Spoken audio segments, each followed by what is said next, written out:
Welcome back to Nasdaq Trade Talks. I'm your host, Jill Malandrino, Global Markets Reporter at Nasdaq. We're coming to you live from Phoenix, Arizona at the Nereus Annual Conference, where I'm meeting with the top thought leaders in investor relations within the capital market space. Joining me for the segment, we have Randall Hopkins. He's the Vice President of Corporate Services at Nasdaq, and we're going to take a look at how public companies work with regulators and lawmakers. Randall, thank you so much for joining us on Trade Talks. So you work closely with Nereus Advocacy Steering Committee.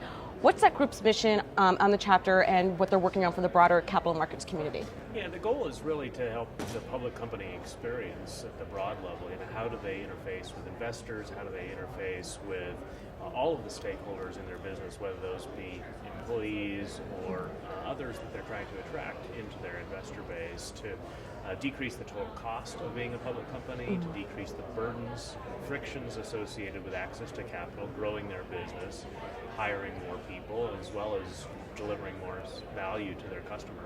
Now, are there specific issues facing public companies that Nereus is working on with lawmakers and also with the regulators? Yeah, there's several. The proxy advisory firm reform is probably top of the list, as well as all of the reforms associated with how companies understand their shareholders through what's called the 13F process, the process whereby they understand what the large institutional holders are that are in their stock, right? So a lot of that, a lot of the process associated with that has been many years static in Washington, D.C., and they're looking to make clear improvements in terms of how they can interface to investors and better serve the public. It sounds like this intersects a lot with what Nasdaq is doing with Revitalize and with our Total Markets initiative. Yeah, as a matter of fact, there's a great overlap.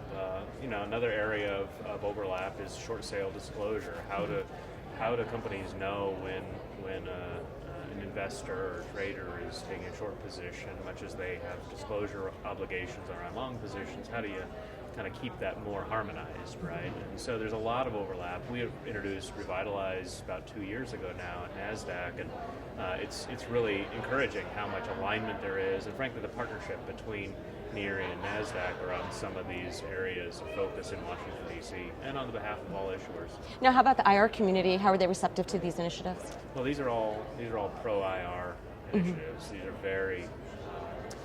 very much with the IR community in mind. In fact, when we started writing on Revitalize, we were basing our ideas on the feedback that we've been getting from the IR community over the decades prior.